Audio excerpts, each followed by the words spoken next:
You're welcome to the second segment of the discourse on the platform of Nationalism and You, and we are still on this morning on ITV. I am your host, Ebenezer Oyetaki. We will be taking a look at the postponement of the APC convention. The postponement of the APC National Conventions matter arising. And with me in the house to discuss this morning, we have, to my far right, Professor Mama Lawan.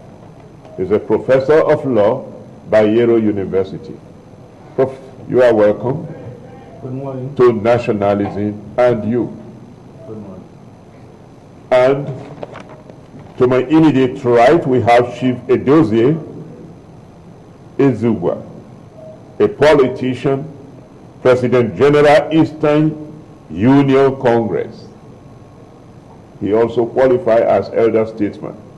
You welcome to our studio, Nationalism and You.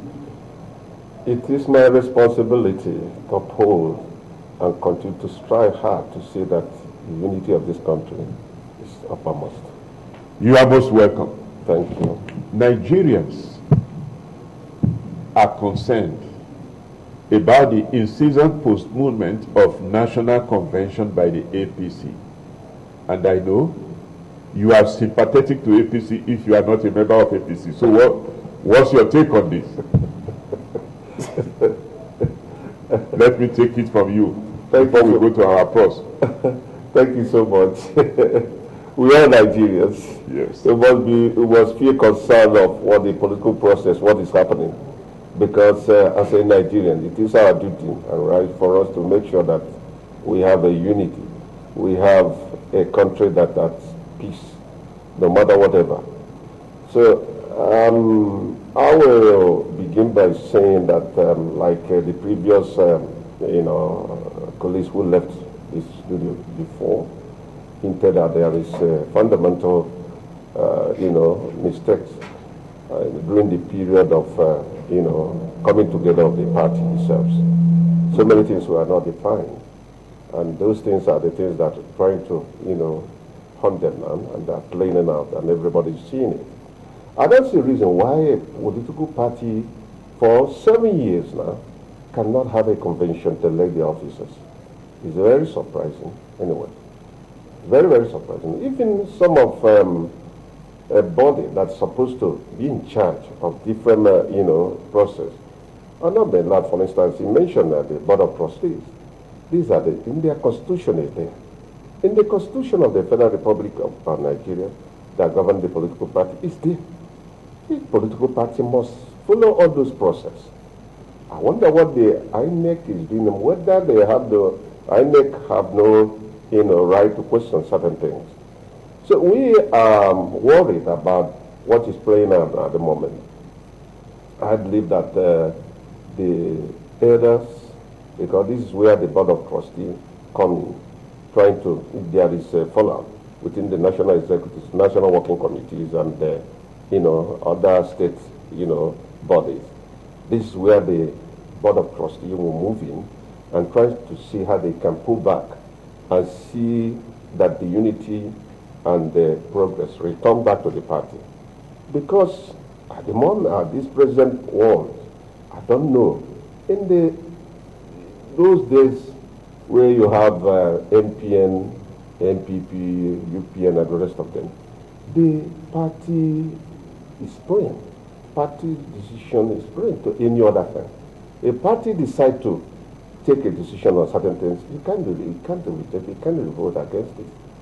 But I don't know actually what is the problem at this moment.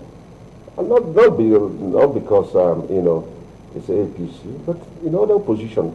The only thing is that the PDP are being smart enough to make sure that they have that Board of Trustees to play their role when it's necessary. But at the moment now, we must be careful and make sure that the process, we do not place to the hands of, the military guys. Because if you know what is happening at the moment now, see the queue is returning back to Africa, especially the ECOWAS country.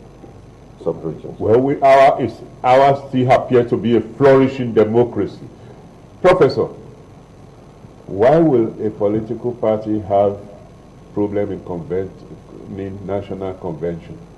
Because this is not the first time it's been postponed, it's been expected, and the expectation will fizzle out and things of that nature. Only 2 weeks ago they told us that the date of 26th of February was not sacrosanct.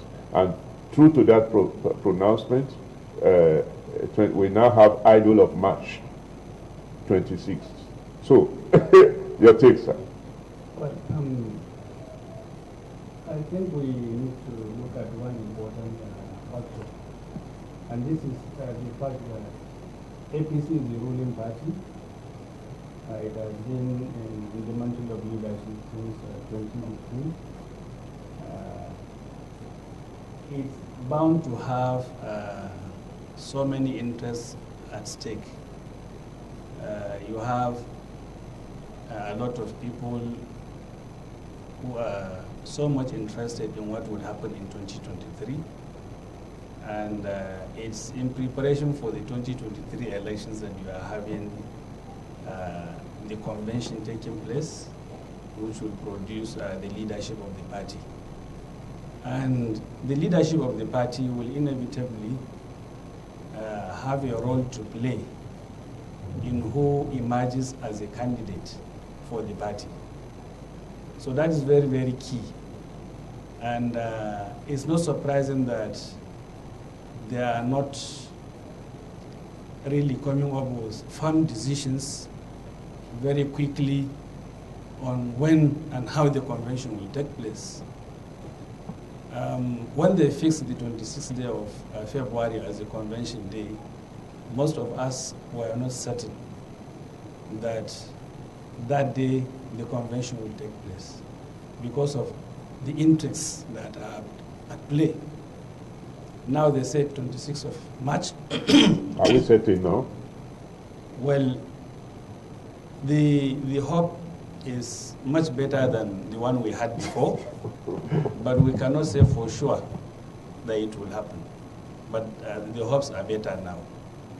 But we need to underscore this point that it is a ruling party, and there are so many interests at stake, and we just try to accommodate the dilly-dallying political tactics that are associated with party politics. Now,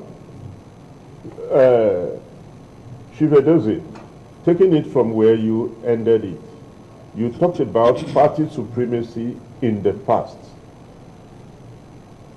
And truly, when you see the image of Chief Obafemi Awolowo, even when he is not a president, when you see his image over his political party, when you see even the one of NPN, what was his name?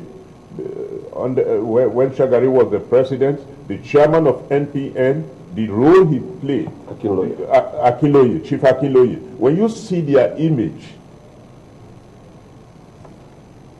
the great Nigerian People's Party, Waziri, all of them, when you saw their image, then you know that these political parties are having not a feat of clay, but of iron. Do we have such in the political parties today? Parties that can stand on their own feet and take firm decisions in order to ensure that political processes and engagement are peaceful, sustainable, and strengthened. Thank you very much. I don't see that happening at this moment now. The way things are going through since the inception of this administration, I have not seen anything to demonstrate that. In the past, yes, those are the people who have they are patriots, who have the interests of the country at heart, and they are playing according to the rules. They submit themselves to the party rules, and they believe that Nigeria first in all the approach on issues, even governance. But today, you can agree with me that all the so-called political parties we have, there's no internal democracy. What we are now seeing within the party itself is that a group of people with gang up, especially the wealthy ones, hijack the political process and dictate to the rest what happens, how the whole thing, the party is going to run. If you fail to do so, they keep on waging a kind of internal war within the party to the extent that they will destroy the party and move on to another one. You can see the defective cross-cutting from one political party to another. Anyone that comes against a ruling party, they move on to them. When that one collapses, they return back to the other side. So you can see that there is no interest of the national party at the moment. These are the people that don't have any conscience. The present politicians. I'm sorry to say that.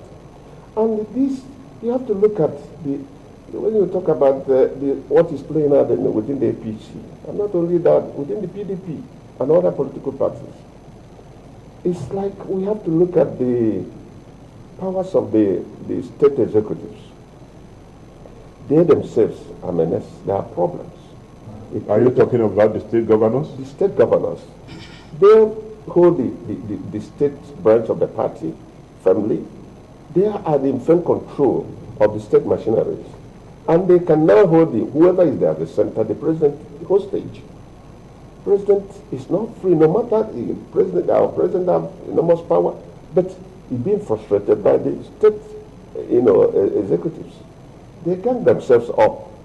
Sometimes they will disagree within themselves, and that is what is playing out. When the president will preside over a meeting of both the party and the governors and the rest of them, the governors move out to go and have their own and decide what is going to play out. So like what my friend says, like, at the moment, because the tenure is coming to the end, they are out there out of selfishness to decide who is going to continue and who is going to, do what and what. They have their own individual interest, what is going to play out. And that is exactly what is happening today. Interest. They don't think about Nigeria, but their own personal and selfish interest. Like my friend says, that politics cannot be a rehabilitation center for crazy mad people. It cannot be a game of charlatans. If you look at what is happening, that is what it is. No Nigerians are prepared to go and start to think about, having a kind of a medium, industries and where it can now help governments to employ some of Nigerians. Most of them, you see, they want to be in the government. Everybody wants to be a politician and have opportunities of grabbing and grabbing and grabbing. Especially some of those who are saying that he's prepared to be dead to be there. Professor, I feel that at this moment we must have to start the purpose. The Nigerians must be able to stand up to start, checking the excesses of the people. Professor, you mentioned about interest, converging interest being a party in power, converging interest being a party in power. And when you take a look at various states under the party now, you see conflicts, governors against their godfathers that installed them and things of that nature, congresses held, and the backlash from the congresses continue to generate rancors and things of that nature. Are there no way that some of these things can be proactively managed so that it does not create that kind of conflict? Because one of the reasons why they talked about this postponement, season postponement, is that we have too many crises in our hand. And so it appears that as we are even racing towards the 2023, this interest, this crisis will continue to increase because the interest will continue to be more pronounced. Can't this be handled proactively? Prof. Well, thank you so much. This is a very important question.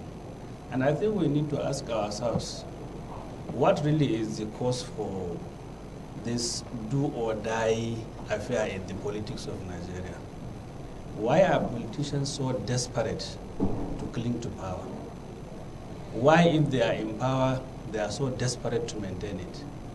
Why is this so? Why are they ready to spend no matter how much to be in power?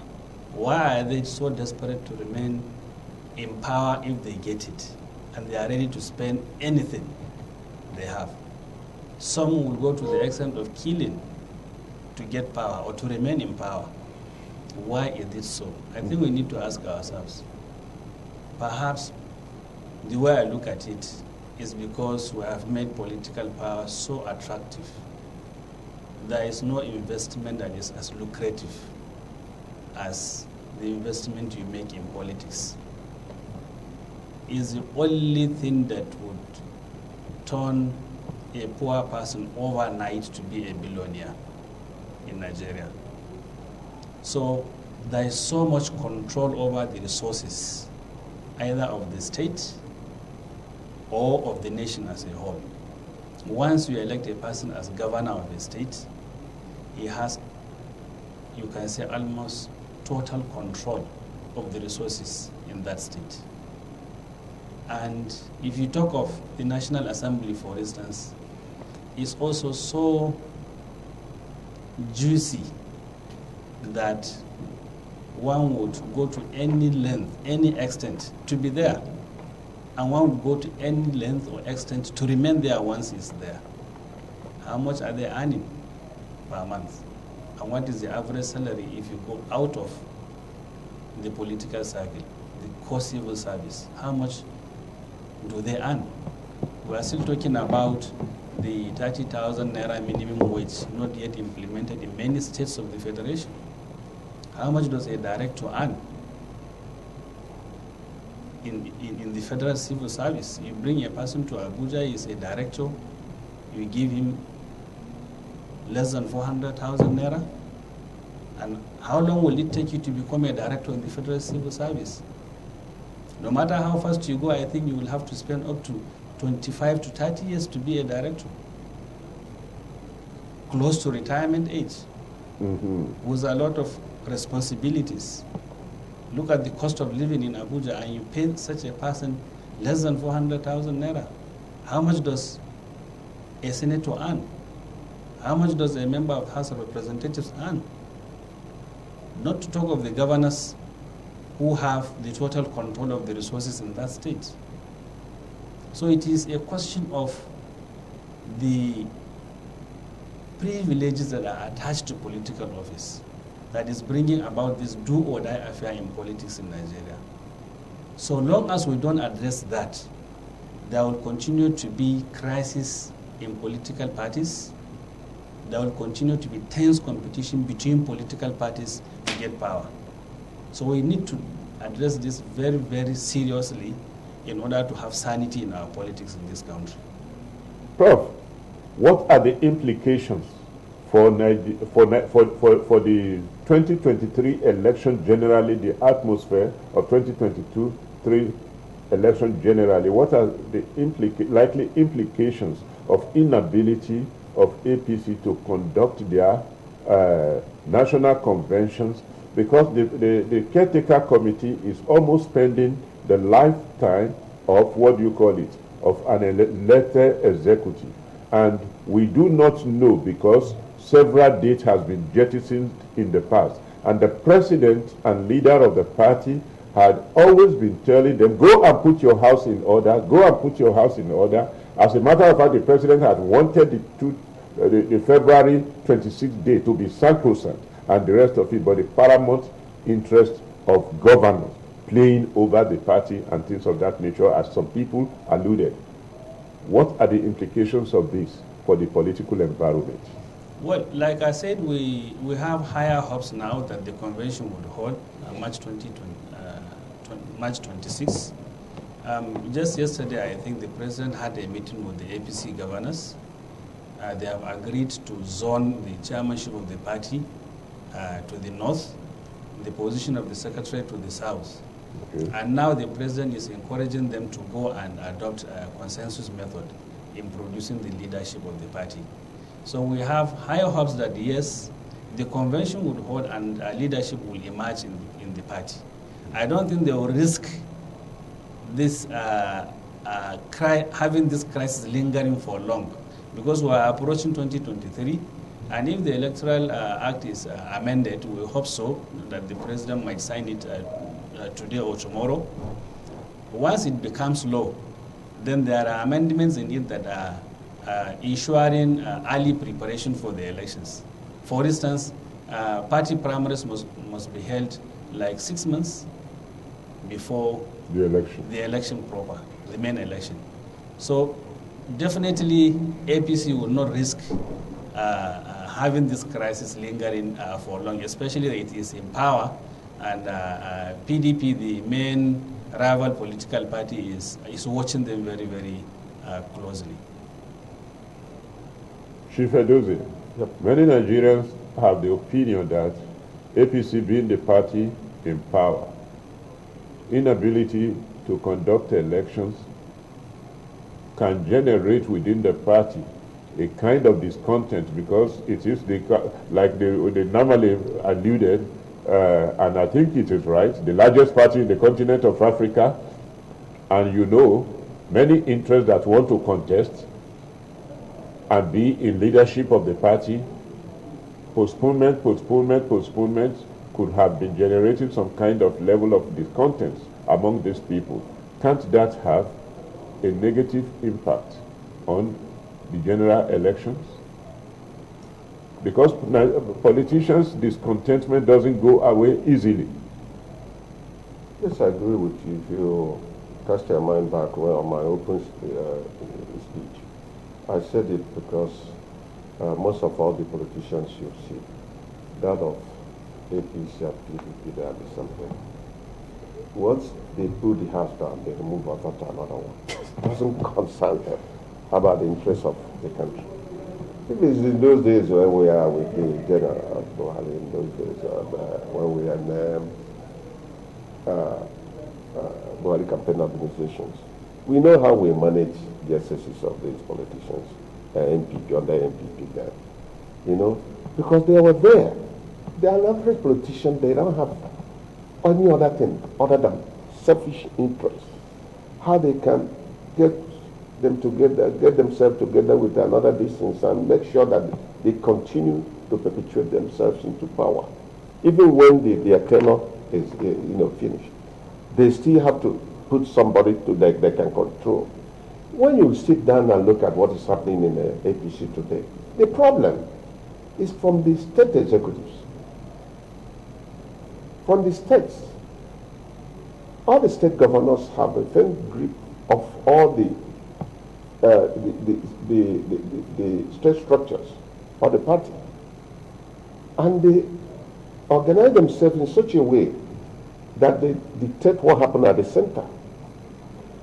When the president wants to appoint the minister, the state governors nominate and send to him.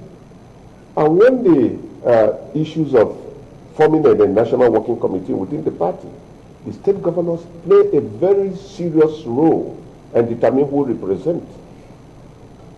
In the party, national working, executives. And look at it today. What all these things that they are just trying to do is nothing but selfish reasons. And in the process, if you have a president that they don't have a very good think tanks that can, be proactive and project going to the future and take a firm stand and stand on it, those state governors can begin to toss you from one end to another. It is the responsibilities of the president as a leader of the party to take a firm decision that this is the final destination. We cannot shift at the proper time that we have to have the convention. What will you tell Nigerians? For 7 good years, they have not been able to organize a convention. A convention where you decide to elect whoever is going to be a national officers and begin to prepare the party. Now, what this thing is trying to, demonstrate is that they are going to, if at all, If at the end of the day, they are going to have this convention, as they mentioned, by 26th of March, I wonder what is miracle that is going to happen. Because they are going to leave that venue with a lot of disagreements, and then some of them will be decamping to the new third force, some of them will be decamping back to PDP, and a lot of things are going to, the fallout is going to, you are going to see it. The professor talked about going out to adopt consensus during the convention. We saw that PDP did conventions and it was largely of a consensus. Now, the Electoral Act, the electoral bill that we are expecting the president, I think the president promised to assent it maybe tomorrow, being Friday, or things of that nature. In the amendment copy that will be assented to, the issues of primaries, I don't know whether it has to do with also the party. If you want to go consensus, you must obtain letters of consent from those who want to contest. And we knew that there are so many contestants for the positions of the chairmanship of the APC currently and things of that nature and the rest of it. Taking into consideration the interests that are being generated, which is also a reason for all of these, conflicts. Will consensus guarantee peace? Is that directed to me? Yes. All right. I think it depends on how it is consummated. It is done within the party. If they do it well, I think it will work like the one for PDP worked. And the provision of the Electoral Act dealing with consensus is applicable to primary elections, where you produce candidates for the general elections.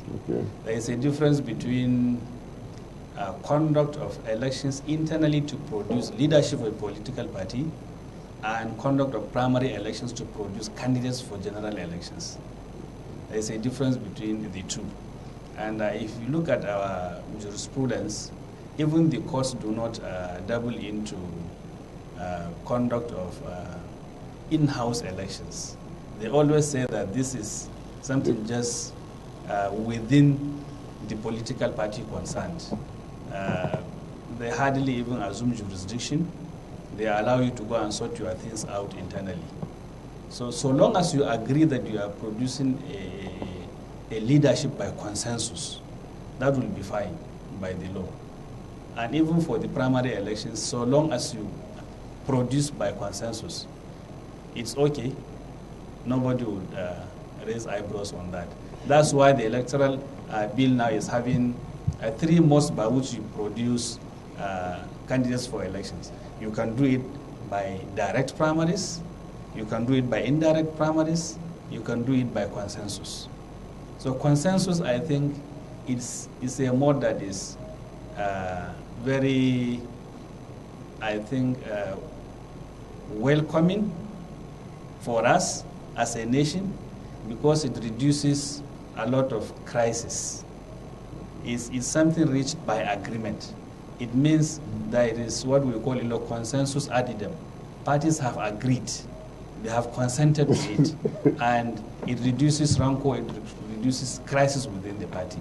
So long as it is truly a consensus, because you don't impose a candidate on party members and you call it consensus. You are very correct, because in the past we have seen some chairman of political party that says, I did not resign of my own. The president of the party came to my house and after eating egusi soup and say, resign now, and things of that nature. And the same people will go out and announce that it was a consensus. He resigned voluntarily and that kind of a thing. So it has a lot to do with the mode, which means it does not absolutely guarantee peace. But if we do it, negotiate it effectively, it can guarantee peace and things of that nature. Now, the reason why one is concerned about the APC is because they are the ruling party. And if through processes, manipulations, and things of that nature, things are not done properly the way it ought to be done, it will have a larger impact on the generality of Nigerians and that kind of thing. That's why APC is being in focus and things of that nature. And we hope that come 26th of March, the day will be made sacrosanct. That being said, how can a political party checkmate the influences of the state executives that are detrimental to the functionality of the political party? Yeah, Yes. thank you so much.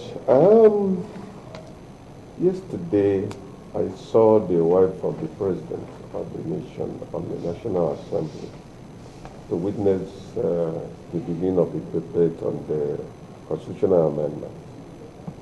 It is now time for us to look at it in a holistic, approach. A lot of things have to be looking. Our electoral process, the political parties, Nigerians need to, look at it. And I don't know why we are always trying to dodge this process of coming together and look at our problem. The party, the political process we are having, is not leading us to anywhere. There are a lot of excesses within the political parties. Maybe we have to look at 1979 political, parties, the formation of MPP and MPN and all those things. Is there anything that is there that kept them having the interest of the nation on the process? Or is there anything that is not here now within the political party, where everybody is emperor to himself and decide what happens within the political? Because if you look at it, there's no internal democracy. There's no PDP, APC, the ruling party. They don't have internal democracy. That's why when people are talking about this consensus, that consensus within Nigerian context, I don't look at it as a very good word within the Professor, like what he's trying to explain, and I'm referring the question back to you. The influence, the paramount influence of the governorates or the governors. Mhm. In the system he was referring to, that is 1979 and the rest of it. Each of the political party chairmen has paramount image that overshadow their governors. What is it? That overshadow their governors. Like Aminu Kano, when he produced the governor of Kaduna State, what do you call it? Balarabe Musa, and that kind of thing. Despite that Balarabe Musa was the governor, it is the image of Aminu Kano that the nation was seeing. Where Awolowo was a paramount leader of the party, all the governors in the southwest and the rest of it, it is the image of Awolowo they were seeing. But today, even a national chairman, a governor will be tossing you around and that kind of a thing. And the rest. How do we checkmate this? Because it seems it's a democratic aberration. Professor, thank you so help much. us. I think we need to return to values which at present have been distant. Whatever you do as a nation, you will have to have certain values to be your guiding principles. Values of honesty, patriotism, transparency, trust, respect for elders, and many other values Africa is known for. Nigeria in the First Republic, in the Second Republic, was guided by these values. Politics in those republics, particularly the First Republic, was guided by those values. We got degeneration, of course, in the Second Republic, but it's not as bad as we have it at the moment. Now, what drives everything, including politics, is what you have in your coffers as a politician. It's a question of money. It's a question of monetizing politics in the country. If you have resources under your control, you have everybody under your control, whether that person likes it or not.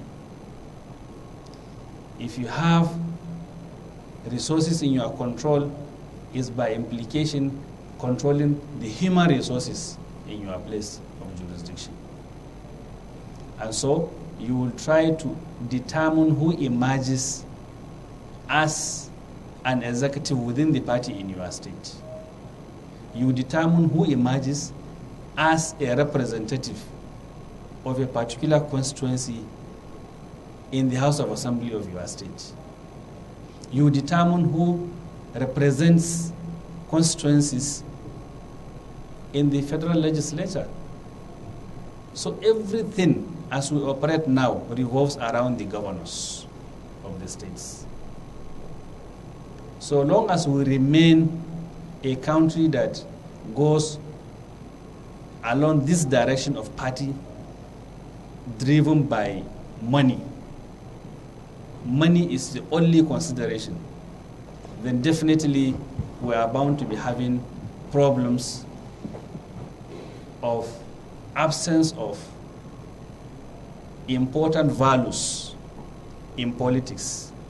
Many people, even the speaker that left here in the first discussion segment, alluded to it. A dark horses of military coup is chasing politics and democracy in the continent of Africa right now, and the rest of it. And many people have said that it is because those military boys are seeing that there is deficiency and erosions of people's participation. And through your statement about the role the governor is playing, it appears that there is a gross depravity of the people to make a choice of their leader and the rest of it.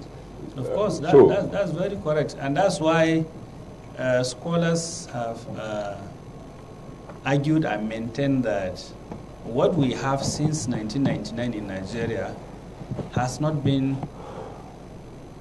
democracy. We have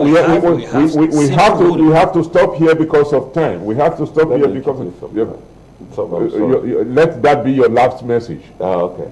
The only way and solution to all these excesses is for us to make sure at the National Assembly that we strengthen the framework of all these anti-corruption body like EFCC, ICPC, and the rest of them, and create opportunity, a platform where governors can be well checked. Very well. Your last statement, plees. Yes, I said we have been operating civil rule and not democracy. So let us let us return to democracy and allow the people to make the choice of leadership and things of that nature. This is where we will draw the curtain on nationalism and you this morning. I remain your host, Ebenezer Oyetakin, but don't change the channel because with independent television, we'll always have it coming for you.